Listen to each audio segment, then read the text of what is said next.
GoCast no ar. Hoje para falar com o Fernando Trevisan, diretor da Trevisan Escola de Negócios. Especialista em gestão e marketing esportivo, ele é criador de cursos e eventos como a Conferência Nacional do Futebol, a CONAFUT, principal conferência voltada exclusivamente para a indústria do futebol, que, aliás, terá nova edição nos próximos dias em São Paulo. Vamos saber mais? Eu sou a jornalista Duda Strebe e está começando agora o GoCast, o podcast da GoManage que fala de futebol de um jeito diferente. Já se inscreveu no nosso canal? Estamos no YouTube como GoCast GoManage. Toda terça tem um episódio novinho para você. Antes de eu apresentar a minha turma, vamos a um recadinho da GoManage para você. Você sabia que a GoManage tem um curso para quem deseja ingressar no mercado da bola? É o Mídia da Vitória. Os jornalistas Norton Capel e José Pedro Villa-Lobos apresentam o papel estratégico da mídia num clube de futebol e como a comunicação exerce poder de influenciar comportamentos, decisões e sentimentos de torcedores e imprensa. Um excelente conteúdo para quem sonha em trabalhar no futebol além das 4 linhas. Acesse o link e garanta presença no Mídia da Vitória. Agora sim, vamos apresentar a turma. Norton Capel, jornalista, Luiz Henrique Nunes, o nosso CEO da GoManage. E agora sim, as boas-vindas ao Fernando Trevisan. Tudo bem com você? Seja bem-vindo aqui ao nosso GoCast. Olá, tudo bem? Satisfação estar aqui, prazer conhecê-los. Estou à disposição para esse bate-papo. Que legal. A gente tem muitos assuntos ainda para tratar, mas a gente quer saber da CONAFUT, que desde 2017 reúne especialistas do setor, né, em 2 dias aí de debates sobre temas super relevantes aí do mundo da bola. Eu quero saber a expectativa para uma nova edição que está chegando aí, de um evento que já virou tradição, né, Fernando? Sim, de fato, a gente vai retomar o formato presencial da CONAFUT, que, como você disse, acontece desde 2017, um evento anual, num setor que, principalmente naquela época, ainda carecia muito de encontros desse tipo, né? Nós, como Escola de Negócios, a Trevisan, que oferece cursos na área de gestão esportiva há mais de 20 anos, então naquele momento a gente sentiu também que havia um espaço para criar um evento, um encontro, que oferecesse, claro, conteúdo, né, de ponta, atualizado, mas também a possibilidade de encontro, de networking do mercado. E aí surgiu, então, a CONAFUT, um evento de 2 dias, que tem como objetivo ser o ponto de encontro, referência do mercado da bola, da indústria do futebol, né, fora das 4 linhas, toda a cadeia produtiva que envolve esse mercado gigantesco e fabuloso. E a GoManage, o nosso GoCast adora, né, o futebol fora das 4 linhas, né? A gente acha tão importante que isso aconteça realmente, tão importante quanto o campo, que é apaixonante, né? Agora, Fernanda, eu vi ali vários palestrantes e me chamou muito a atenção a presença de mulheres, muitas mulheres, e eu achei muito legal, um evento super inclusivo, assim, acho que a gente está precisando falar mais.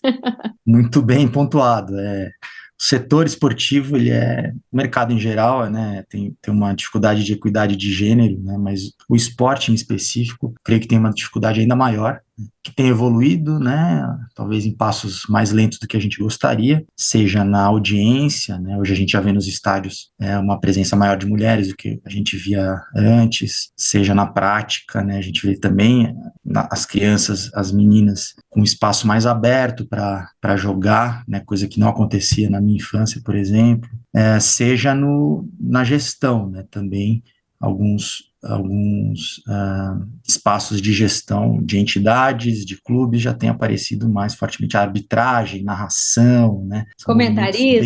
Comentaristas, algo que poucos anos atrás, né, talvez nem 10 anos atrás, 5 anos atrás, a gente não imaginaria. E nós, como entidades que querem contribuir para o desenvolvimento do esporte, do futebol, seja pela Escola de Negócios, seja pela CONAFUT, a gente também tem o dever de incentivar a participação de mulheres. Então, no caso, por exemplo, na nossa escola, a gente tem cerca de metade das nossas dos alunos são mulheres. Mas no curso de gestão do esporte, esse número é menor, é de 25%. Então, existe um desafio, como eu disse, maior no ambiente esportivo. Daí que a gente, por exemplo, faz um concurso que o melhor artigo ganha uma bolsa de estudos no nosso curso só para mulheres. A gente acabou de fazer a edição desse concurso mês passado, com esse objetivo de incentivar. E na CONAFUT também, a gente desde a última edição, a gente garante que em todos os painéis nós teremos pelo menos uma mulher. E aí a gente conseguiu fazer isso na última edição, nesse ano não vai ser diferente. Então, não só a presença de mulheres, não só falando de futebol feminino, que às vezes é o mais comum, também é importante que elas estejam falando disso, mas também falando de outros temas.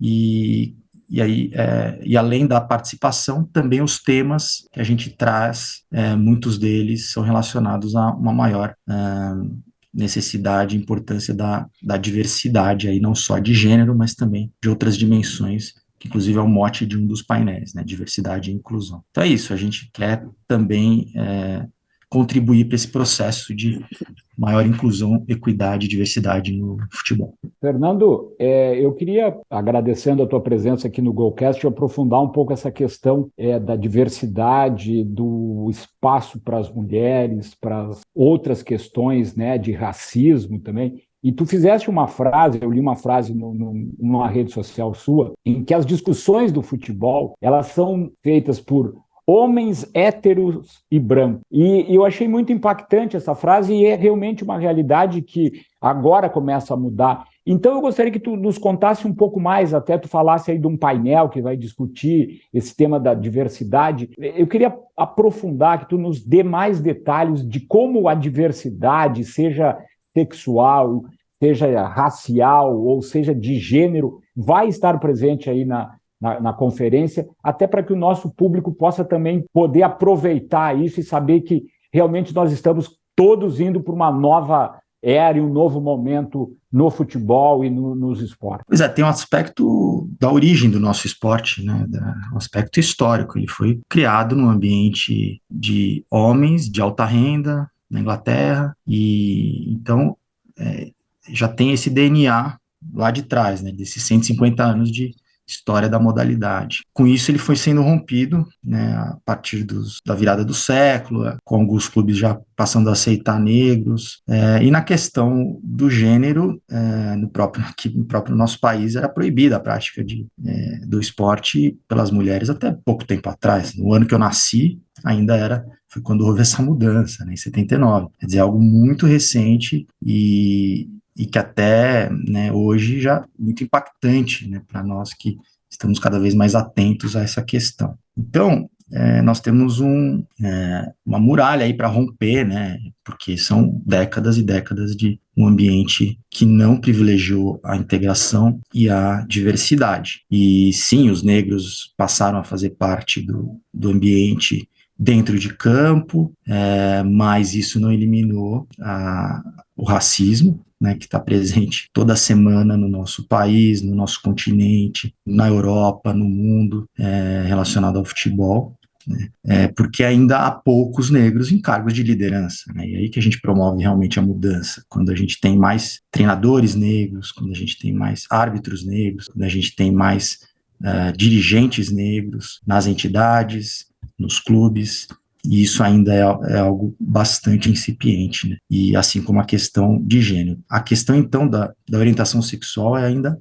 quase que um tabu, né, que vem sido rompido muito recentemente, com o Richarlison agora falando disso depois que encerrou a carreira, o ex-goleiro Emerson Ferretti, que vai estar na CONAFUT, inclusive, que deu uma entrevista também, tudo estou falando de coisa desse ano, 2023, e alguns, tem um jogador na Austrália, outro na Dinamarca, quer dizer, alguns poucos começam a se abrir para isso, né, e se sentir mais confortáveis para falar, mas ainda é muito incipiente, muito pouco, diante do percentual que a gente sabe que existe na sociedade em geral. E aí, novamente, a ideia de tratar desse tema no evento é para contribuir com o fim desses tabus e que essas práticas possam ser mais difundidas, inclusive nas arquibancadas, que também já houve, percebo, uma melhora, né, na questão de orientação sexual, de preconceito, de cânticos, mas que também ainda permanecem e cabem às entidades tomarem as medidas. E acho até que o Brasil se destaca nisso, né, em relação, por exemplo, aos nossos irmãos aqui do continente, né? A gente percebe muito mais atos de racismo em outros países aqui da América do Sul do que no Brasil, né? Então, e mesmo na Europa, né, comparando com a Europa, acho que nisso a gente está até mais avançado e a gente pode, enfim, liderar esse processo de difusão, né, de melhores práticas e de uma atenção plena a qualquer prática que se represente injúria racial, com punições severas. Então, está aí uma oportunidade para a gente liderar um movimento mundial aí com um ícone que também surgiu agora nesse assunto, que é o nosso Vini Júnior. Temos tudo para fazer esse movimento a partir do Brasil. Tudo bem, Fernando? Tudo bem, Luiz? Prazer estar contigo. Obrigado aí por abrir um espaço na tua agenda, justo na semana aí do evento. Eu sei que deve estar corrida, mas eu fiquei curioso com uma questão, né?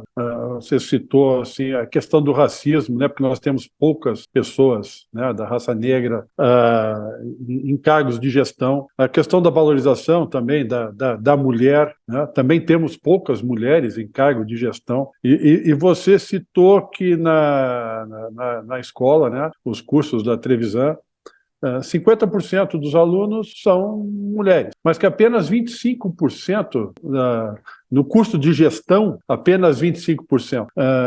No que as mulheres estão mais interessadas, se não é na questão da gestão? Porque se a ideia é que nós tenhamos mais negros em gestão, mais mulheres em gestão, por que as mulheres não estão procurando a questão da gestão? Por que ainda não se conseguiu gerar esse interesse? Ou por que será que não há esse interesse? E no que elas estão mais interessadas? O que elas buscam mais na tua escola? Entendo que isso, na verdade, é uma consequência de décadas de um ambiente que não foi nada receptivo às mulheres, né? Muito pelo contrário, inclusive em termos de legislação. São apenas 4 décadas que as mulheres são autorizadas no Brasil a praticarem, né? Então, ainda é um resquício desse processo, porque, em geral, elas podem e devem ter o mesmo interesse que os homens, né, na média, né? Não tem por que sermos diferentes em termos de interesses de gestão, de patrocínio, trabalhar na parte financeira. Por isso que eu acho que é apenas um reflexo desse processo que ainda é incipiente, tanto no mercado corporativo, e aí mais ainda no mercado esportivo, no mercado corporativo do esporte, como a nossa amostra aqui dos alunos da Trevisan já demonstra. Então, não tem assim uma questão específica, não. A gente vê mulheres trabalhando ou interessadas nos mais diversos assuntos relacionados à indústria esportiva. É realmente uma questão de processo, né, que é muito lento ainda para que ela se acostume. Então, a gente, novamente, já vê mais mulheres no estádio, já começa a se acostumar com as mulheres normalmente sendo narradoras, sendo árbitras, né? E aí eu acho que com isso a gente consegue também ter mais espaço para as mulheres na gestão, né? E às vezes eu também me pergunto, né? Porque de fato hoje é um ambiente mais tranquilo para as mulheres praticarem. Eu vejo isso tenho uma filha de 11 anos e ela adora futebol, adora jogar, adora assistir, e ela entrou para treinar numa turma mista da escolinha do Palmeiras, uma turma mista, mas que só tinha ela de menina. Então as amigas dela da escola gostam de futebol, tal, legal, mas para jogar mesmo são 2 ou 3, né? Então a gente, às vezes são sinais meio conflitantes, porque de fato o que eu vejo na prática é que os meninos tratam muito melhor as meninas do que tratavam na minha época. Então parece que não há motivo para elas não entrarem mais, a não ser o fato de ser realmente um processo de décadas que a gente está desconstruindo agora. É muito isso, né? As novas gerações já estão acostumadas com esse ambiente que é de todos, né? A minha filha também, de 13 anos, joga bola, joga com os meninos, tem o time e tal. E eles se sentem realmente muito à vontade nesse futebol que é para todos, né? Na minha época não era. Eu vejo essa diferença também, né? Que bom que estamos melhorando, evoluindo com relação a isso, né? Ainda tem, claro, um constrangimento, mas que bom que as novas gerações estão chegando e vendo o mundo de outros olhos, né? Sim, é uma evolução, de fato, e num curto espaço de tempo, né? Como eu falei, de uma geração aí. A gente olha para a nossa infância e a gente vê a diferença hoje em dia, né? Então, acho que é isso aí, cada um fazendo a sua parte, e nós, como temos essa presença no mercado esportivo, a gente também quer contribuir de alguma forma, colocando mais força nesse movimento. Fernando, lembrando aqui que o Golcast é um grande local aqui que as mulheres gestoras comparecem. A gente está sempre em busca e convidando, porque a gente entende que a mulher dá uma contribuição fantástica para o futebol, para a qualidade, para a melhoria, para um pensamento diferente do nosso masculino. em relação ao futebol. Mas eu quero voltar para a pauta do Congresso aí da CONAFUT, que tem assuntos muito quentes hoje no futebol brasileiro e que eu sei que vão ser tratados aí pelo evento. O primeiro que eu queria tratar, e depois a gente até pode voltar, mas o primeiro que eu queria tratar, hoje nós vivemos aqui a questão da Liga de Clubes, que agora já são 3 associações, né? Aquilo que era para começar com uma, não teve, houve uma reviravolta, se criou uma associação paralela, agora já 3 clubes, e casualmente os 3 clubes que são SAFs e que são clubes com força no futebol brasileiro, estão indo para uma posição de independência em relação à Libra e em relação à Liga Futebol Forte. E eu queria ouvir de ti o que vai ser e como vai ser tratado este assunto na Confederação, que eu acho que é um dos temas mais relevantes para a nossa indústria e para o futuro do futebol no país. Concordo. Até a gente chama a nova etapa da transformação do futebol. Se a gente olhar uma perspectiva histórica, né, começando no início do milênio, com a transformação do principal torneio, o Campeonato Brasileiro, em pontos corridos, que confere uma maior previsibilidade no calendário, que incentiva que os clubes tenham um planejamento mais estruturado, né, o fim das viradas de mesa, então acesso e descenso funcionando. Então, acho que esse foi o primeiro movimento para conferir uma melhor credibilidade e melhorar a imagem do futebol como um negócio. Aí, na sequência, com a vinda da Copa do Mundo para o Brasil, isso nos forçou a adequar as instalações físicas. Então, a renovação dos estádios e as arenas, em geral, permitiram que houvesse uma melhor experiência do torcedor, uma capacidade de atrair um consumidor que não estava acostumado a ir no estádio, que era restrito aos fanáticos, vamos dizer assim. Com isso, aumentar a ticket média, aumentar a receita. Então, acho que esse foi o segundo movimento transformador da indústria. E agora, mais recentemente, o incentivo para que aqueles clubes que assim desejarem ou necessitarem se transformassem em empresa com a nova legislação da SAF. Por que isso é interessante? Porque, em tese, por princípio, uma empresa tende a ter uma perspectiva de mais longo prazo, a ter uma continuidade de gestão, a não ter interferência de aspectos políticos que clubes associativos têm, a ter uma maior responsabilização do uso dos recursos. Então, assim, claro que não é o fato de ser SAF que vai ser melhor ou pior gerida, mas há um incentivo, sim, a adoção de melhores práticas corporativas. Então, eu entendo que esse pode ser um terceiro momento de transformação, porque ainda é muito recente, né? E, de fato, a gente ainda não viu grandes transformações e melhorias, pelo menos nas poucas iniciativas que já existem. E, a partir disso, que eu vejo que a nova etapa, a próxima etapa, é a constituição da Liga, como acontece em todos os principais países do mundo, em que o campeonato é gerenciado por uma entidade privada, que não é a confederação, e que isso novamente tende a valorizar o produto, a conferir melhor gestão do torneio, deixando a confederação, no nosso caso a CBF, focada naquela sua missão, que é fomentar o futebol e cuidar das seleções. Então isso tem um potencial muito grande de valorização do torneio e impulsionar todo esse processo de evolução. E, de fato, houve um salto das receitas dos clubes nesse período aí de 20 anos que a gente está falando, crescendo muito acima do PIB. Hoje, os clubes faturam em torno de 8 bilhões de reais. Existem clubes faturando acima de 1 bi, como o Flamengo, faturamento de empresa, de grande porte, né, faturamento de relevância e marcas cada vez mais interessadas em estar próximos do futebol, tanto que os valores de patrocínio vêm aumentando ano a ano, assim como a presença de público, e aí muito puxado pelo fator das arenas, e o futebol conseguiu, então, atrair um público que ou tinha deixado de ir ao futebol por conta das questões relacionadas a desconforto, insegurança, dificuldade de acesso, e também trazendo um novo público, como a gente comentou, a gente vê mais hoje mulheres, famílias, e aí o futebol se tornando, de fato, como uma alternativa de lazer para as famílias, como é a ida ao restaurante, a um teatro, a um cinema, a um parque, a ida ao futebol. E aí a gente, de fato, começa a aproximar o futebol do mercado do entretenimento. Então, acho muito relevante essa questão das arenas na perspectiva histórica recente. Mas voltando então para as ligas, existe esse grande potencial de dar esse novo salto no futebol, mas que não tem sido fácil, né?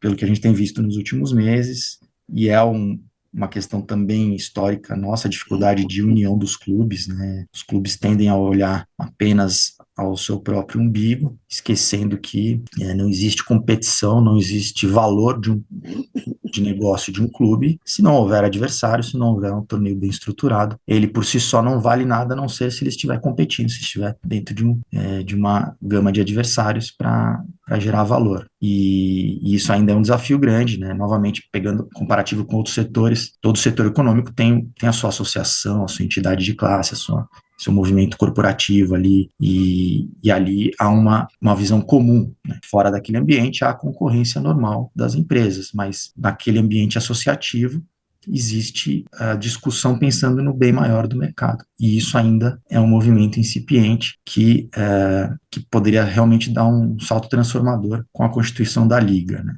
E aí não é uma questão só de distribuição de receitas, de direitos de transmissão, que é o assunto quase que único que é falado nesse momento nas discussões da Liga do Brasil, mas toda a valorização que é possível de ter ao olhar o campeonato como um produto, uma negociação coletiva, potenciais atrações de patrocinadores, de investidores, sendo uma entidade privada, isso não estando vinculado à confederação. Então, assim, existem todas essas oportunidades e também os desafios de gestão de um torneio, tudo isso não está sendo falado, né? Além da criação de regras, né? Porque junto com a Liga, um movimento muito importante que tem que ter é o do chamado fair play financeiro, ou seja, criar condições para que haja um equilíbrio competitivo, que não haja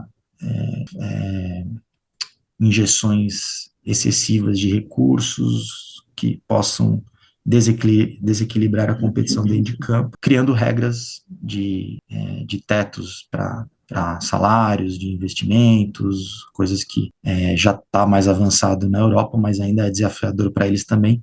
E aqui para nós teria que ser um movimento em conjunto com a criação da Liga, a questão do fair play financeiro. Fernando, essa questão da Liga eu sempre comento, né? O fundamental de se ter uma Liga é justamente para criar a união de todos aqueles que participam da mesma indústria e que os clubes estivessem unidos, né? Mas o cenário hoje é que são duas ligas e até agora, como o Norton colocou, um terceiro movimento, aqueles clubes que já são sociedades anônimas já estarem nem na Liga Forte, nem na Libra, né? Eu acho que o motivo de ter uma liga é a união, e essa situação mostra justamente o contrário, que nós ainda não estamos preparados para sermos verdadeiramente unidos, né? Eu queria focar um pouquinho na questão da SAF. Eu sei que logo no primeiro dia, né, na quinta-feira, tem um debate que fala sobre os modelos de gestão dos clubes. Você colocou aí muito corretamente, também concordo com isso, que ser uma SAF não significa que você vai ser altamente profissional e que vai gerir o clube da melhor maneira possível, né? A SAF não é a solução para isso, né? Mas eu tenho acompanhado alguns movimentos de alguns clubes que estão se tornando SAF e há necessidade de ser realmente profissional, há necessidade de demonstrar que tu tem condição de ser profissional, que tu tem transparência, que tu tem governança, que tu tem capacidade para cuidar de um bom investimento, que tu tem um plano de longo prazo, né?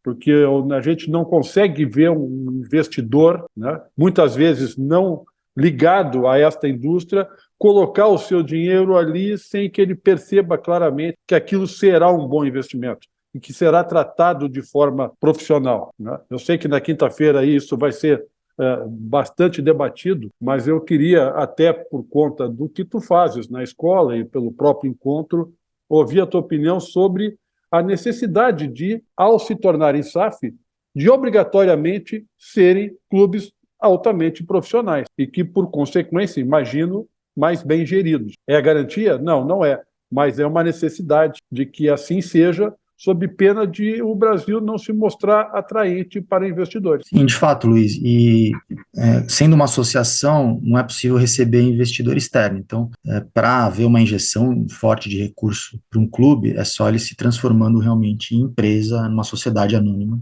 do futebol, né, e com todos aqueles elementos que a lei determina. Então, assim, eu vejo que num primeiro movimento foi uma salvação para clubes que estavam fadados a se afundar cada vez mais, como os casos de Botafogo, Cruzeiro e Cruzeiro, Botafogo, Cruzeiro e Vasco. Ali foi mais uma questão de necessidade, realmente, de sobrevivência, do que uma opção estratégica, do que uma avaliação mais serena das possibilidades, porque não há certo ou errado, né?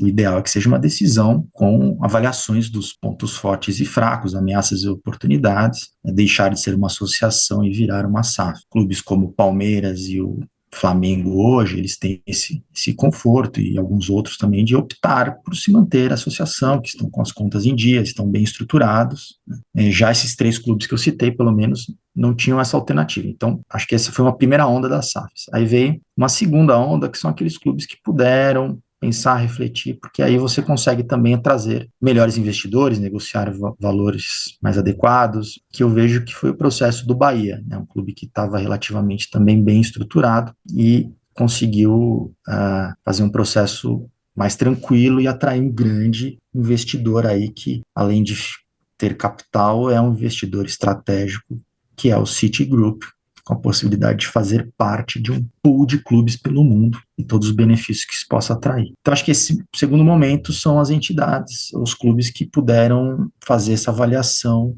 né, e devem vir aí clubes regionais, clubes de médio porte, como o América de Natal, que tem estudado essa questão, o América Mineiro, o Guarani de São Paulo. Então, a tendência é que haja agora esse movimento desses clubes de médio porte. E um terceiro movimento que pode acontecer na sequência é, sim, dos clubes de maior porte tomando a decisão de se transformar em empresa e dessa forma conseguir atrair investidor externo, porque, como eu disse, não há possibilidade de trazer um investidor sendo uma associação.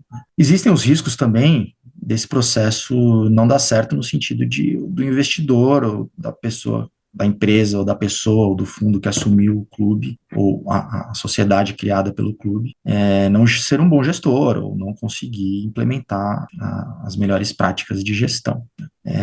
Então esse é um risco que tem que ser avaliado, assim como também nos clubes associativos, sendo uma entidade política, nada impede que numa nova eleição, por uma questão pontual, entre um gestor incapaz ou que não tenha a mesma responsabilidade da gestão anterior, e isso é um risco constante de um clube nesse formato, porque são mandatos de 2 a 3 anos e existe sempre esse risco de mudança, né? Então, como eu disse, os dois modelos têm prós e contras. O que a legislação permitiu é que a questão tributária não fosse mais um elemento para decisão, na medida em que praticamente se igualou a incidência de impostos entre uma associação civil e uma SAF. Então, a partir daí, esse elemento ficou equilibrado e aí passa a ser uma decisão realmente estratégica do negócio. Então, eu creio que todos os clubes deveriam, sim, pensar nessa possibilidade, independente do tamanho, independente da situação, que é uma alternativa que está aí na mesa, e aí não quer dizer,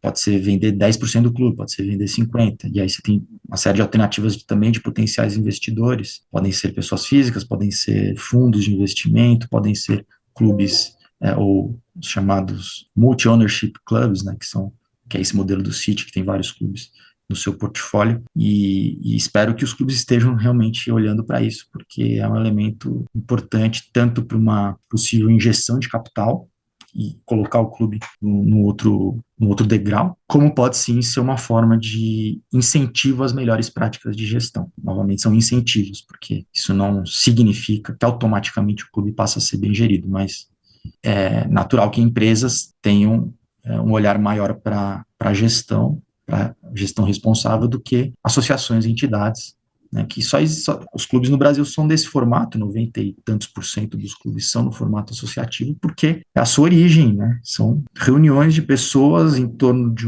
uma modalidade, de um ideal, clube, né, no seu sentido original, que lá atrás fazia todo sentido, mas talvez hoje para entidades que faturem 400, 500, 700, 1 bi de reais não faça mais tanto sentido. Fernando, o outro ponto que eu gostaria de ouvir a tua opinião e também como vai ser tratado na CONAFUT diz respeito a outro assunto aí que está na pauta do futebol brasileiro, que é a relação desses casos envolvendo manipulação de eventos durante as partidas, né? Cartão amarelo, pênalti, ainda não se tem uma notícia de que tenha havido alguma manipulação do resultado final, mas eventos que os jogadores que se comprometem com as gangues e aliciadores estariam fazendo intencionalmente.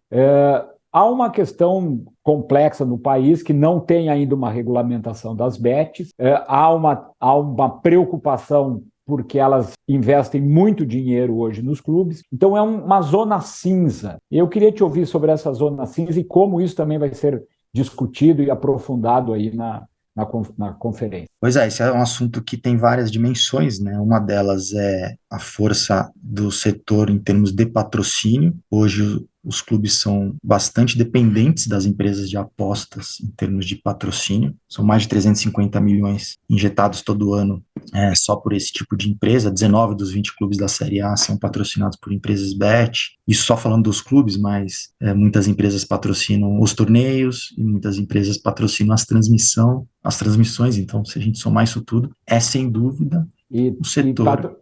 Patrocinam programas esportivos também.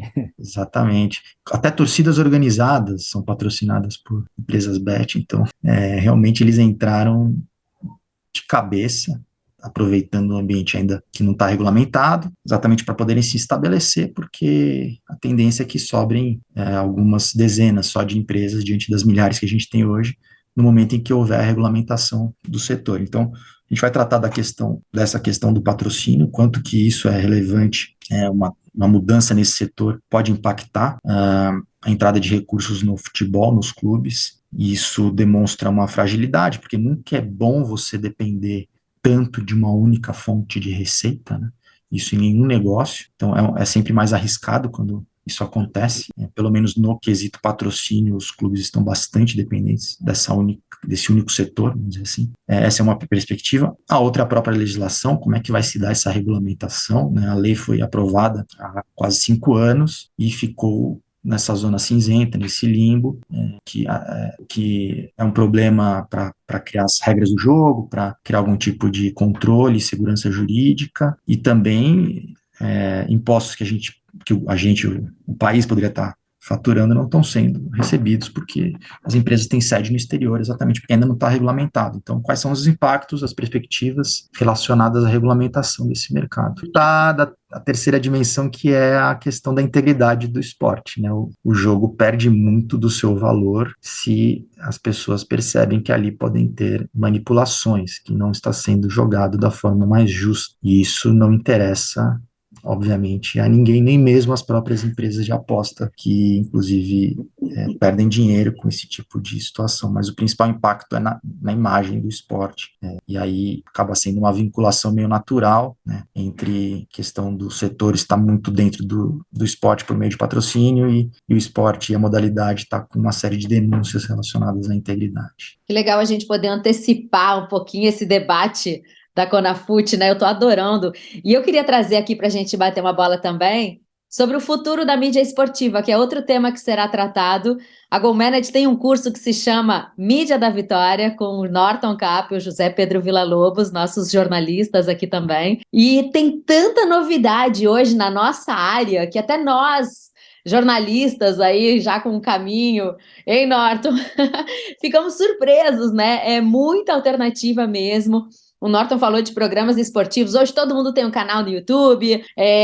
As transmissões de futebol chegam para a gente de diferentes formas. Dá a tua visão também. Traz para a gente aí o teu olhar sobre essas novidades todas na mídia que a gente adora, né? Primeiro, eu acho que o esporte tem uma particularidade que difere de qualquer outro evento televisível, transmissível, que é a questão do ao vivo. Hoje, dificilmente existe outro evento que as pessoas se juntem para assistir naquele mesmo momento, como é possível, como o esporte consegue entregar, né? Não existe mais aquela necessidade de todo mundo sentar para ver a novela ao mesmo tempo, ou para ver o jornal ao mesmo tempo, um filme que está passando só naquele horário, porque você tem outras formas de consumir esse mesmo conteúdo. Já o esporte, no seu momento em que ele acontece, só ele consegue fornecer. Então, existe esse valor extremamente relevante e por isso que tanto se paga pelos direitos de transmissão dos torneios, em especial no esporte mais popular do mundo, que é o futebol. E isso, em qualquer parte do mundo, é a maior ou está entre as maiores fontes de receita dos clubes, né? No Brasil, em torno de 40% das receitas dos clubes vem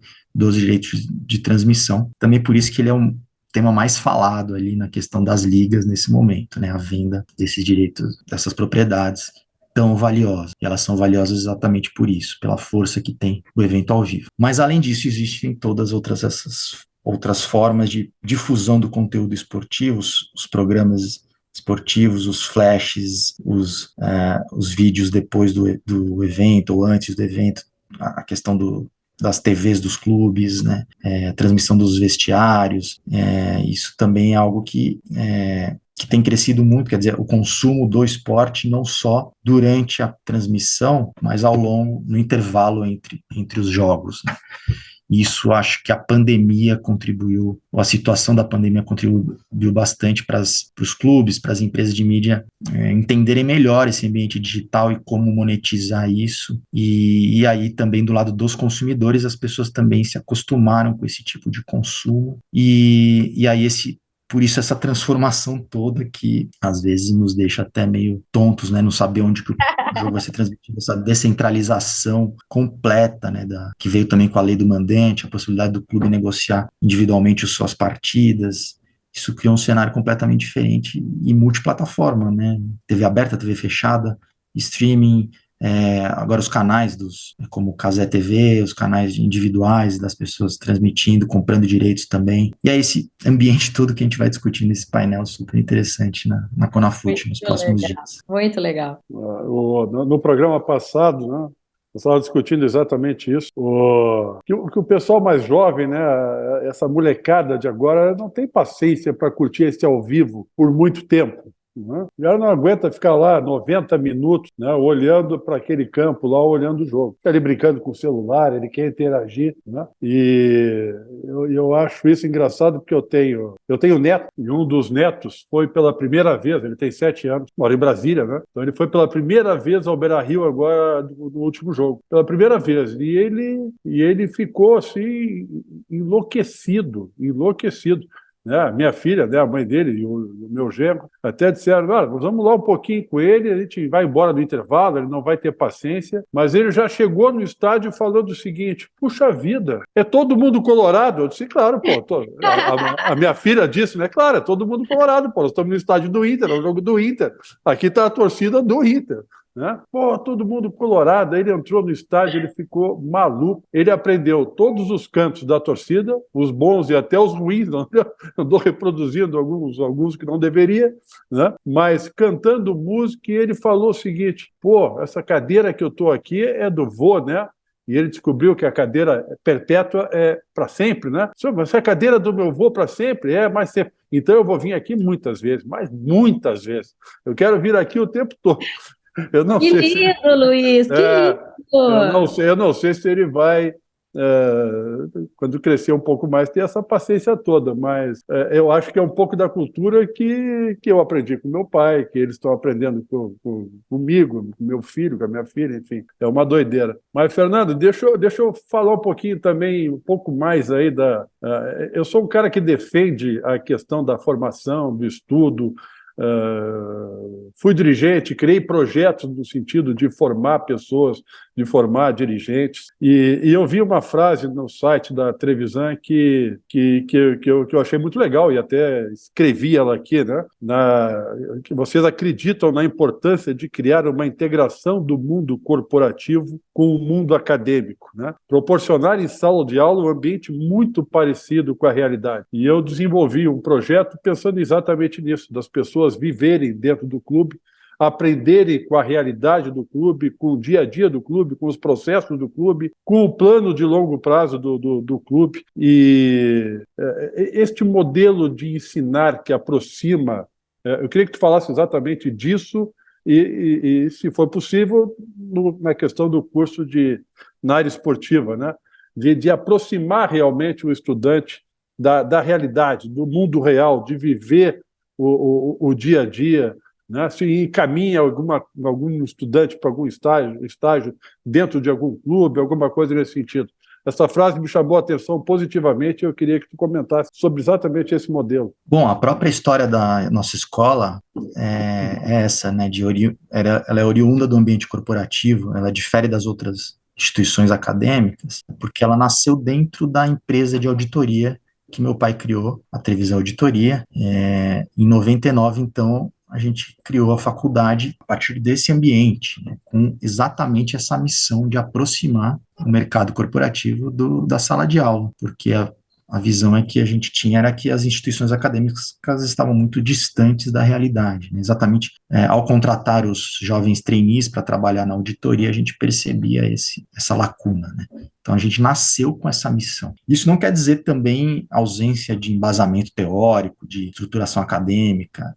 Não, nossa metodologia é um pilar, é um tripé aí de embasamento acadêmico, experiência profissional e capacidade didática. É nisso que a gente acredita, esse é o nosso modelo. E então, na gestão do esporte, a gente sempre buscou aproximar os clubes, as entidades, e aí não só o futebol, né, um curso de gestão esportiva, então a gente também trabalha com, por exemplo, o Comitê Paralímpico Brasileiro, que a sede aqui em São Paulo, a gente leva os alunos para conhecerem lá. É muito importante isso, ainda mais a partir do momento que nós nos tornamos uma instituição 100% digital. Então, hoje a Trevisan, ela atende o Brasil todo, os conteúdos são colocados de forma totalmente virtual, parte ao vivo, parte gravado, mas a gente promove visitas técnicas em todos os cursos, e no esporte, então, a cada período a gente também promove esse tipo de experiência prática, visitação, a gente já levou os alunos na Neoquímica Arena também,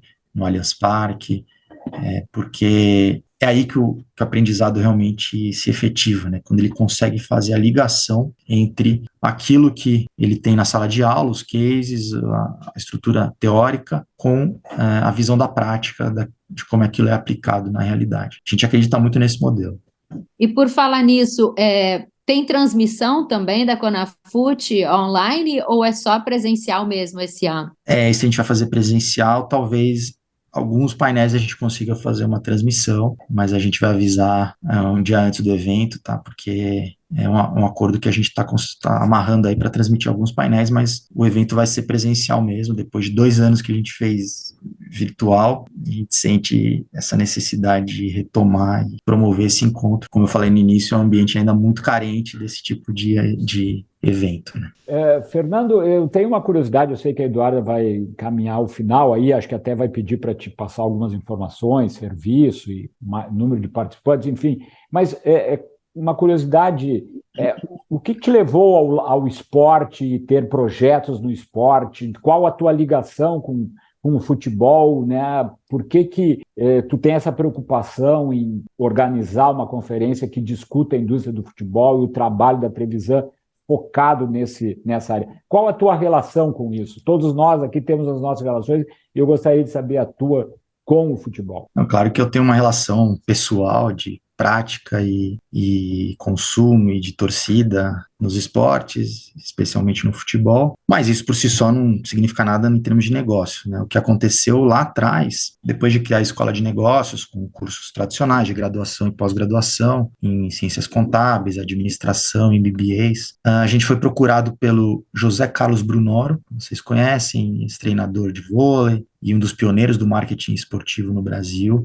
gestor do projeto Palmeiras Parmalat, com a ideia de criar um curso de gestão. Então, assim, juntando a experiência prática dele com o nosso conhecimento acadêmico e de negócios do mundo corporativo.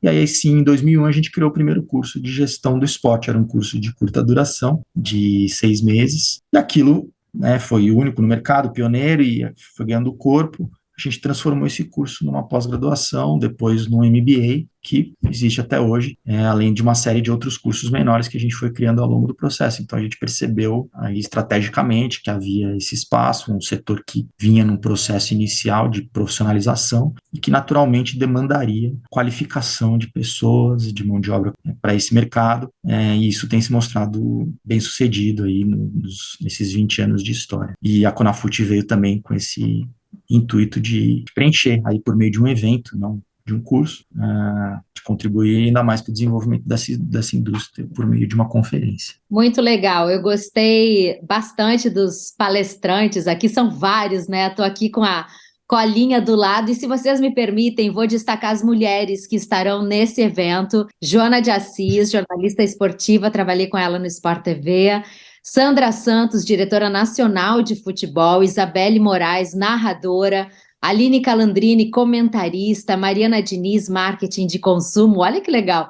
Carolina Pou, sócia proprietária. Tem head de marketing, Vanessa Costa. E a Daniele Maiolini. E tem uma que eu vou te perguntar, que é Roberta Negrini, vice-presidente de Inclusão e Diversidade. Tem na Conafut esse ano, vai sair agora, né?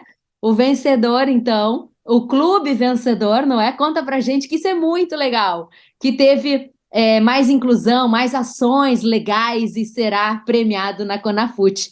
Aí sim encerramos bem redondinho esse nosso GoCast. De fato, eu esqueci de falar do nosso prêmio, o prêmio Conafut. Todo ano a gente elege, que eu digo um corpo de jurados, são mais de 100 jurados, especialistas do mercado, que votam dentre os candidatos pré-selecionados nos melhores executivos e clubes de uma série de categorias. São 8 categorias: melhor executivo de marketing, de futebol, de finanças. E aí a nossa ideia foi enfatizar o executivo, tá? E não o dirigente. Então a gente premia o profissional exatamente para incentivar sempre a adoção de práticas corporativas, né? E nesse ano a gente lança uma nova categoria, que é a de diversidade e inclusão, aí premiando o clube que melhor promove esse assunto. E os candidatos são o Bahia, o Vasco da Gama e o Sport. A Roberta é uma das painelistas, ela é vice-presidente de diversidade e inclusão do Sport Recife, e vai estar lá debatendo, e ao término desse painel a gente vai anunciar o vencedor, que a gente ainda não sabe porque as votações ainda estão acontecendo, tá? Inclusive parte dela é feita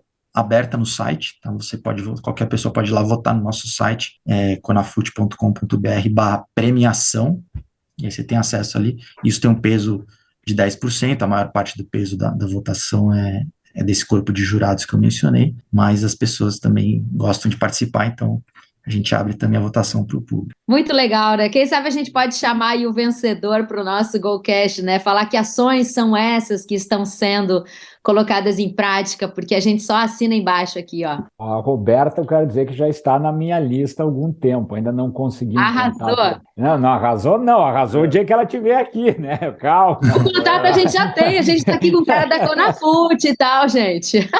Não, mas a produção do GoCast não dorme, cara. A chefe não está sabendo. A chefe não A chefe é ótima. Tu viu como funciona aqui o negócio, né, Fernando? A chefe, deve ser eu. Fernando, tu viu o que eles disseram ali? Eu estou cercado de jornalistas top, com mais de 30 anos de experiência, de grandes emissoras, de vários veículos. E sabe, eu participo aqui por causa de uma palavrinha que o Norton citou lá na frente. Ele me chamou de sponsor. É por isso que eu participo. Né? Senão, mentira! Tem uma trajetória linda, para com isso. Se não deixar eu jogar, eu não empresto a bola. É fácil. Né? Ai, Fernando, esses meninos, vou te contar, viu? Faz um servicinho, então, Conafut em São Paulo, 22 e 23 de junho, essa semana, pintando no Espaço Fit. Agora, quinta e sexta. Aliás, sexta eu não vou poder ir, porque eu tenho aniversário de um grande amigo meu, Luiz Henrique Nunes. Não lembra isso, pô, não lembra isso. Que legal. Fernando, muito obrigada, viu, pela tua participação aqui, foi muito legal. Sucesso em mais um evento aí, parabéns pelo trabalho. Obrigado, foi muito legal o bate-papo. E eu quero fechar enfatizando um tema que o Luiz trouxe, contando a história do neto dele, porque às vezes pode parecer contraditório, né? Depois até de um ambiente, de um momento de pandemia, em que a gente ficou muito recluso e usando muitos recursos digitais, que a gente veja crescimento de público nos estádios, não só nos jogos de futebol, mas nos eventos musicais, né, que tem tido uma procura muito grande de ingresso. E aí a visão que eu tenho é que isso é algo que nunca vai desaparecer, que faz parte da essência humana, né? Essa magia do encontro, do presencial, essa força que tem, o fato dele ir lá e ver todo mundo colorado, quer dizer, quase que uma catarse, né? E isso é uma força impressionante, não é à toa também que os estádios estão registrando recordes de público.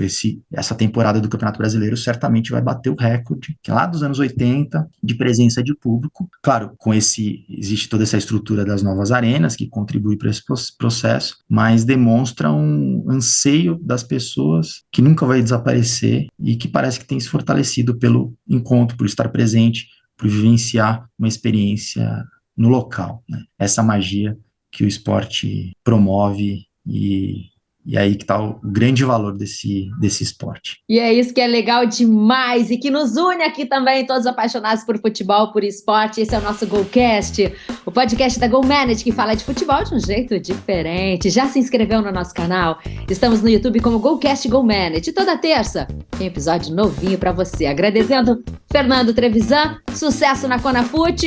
Um beijo e a gente se vê.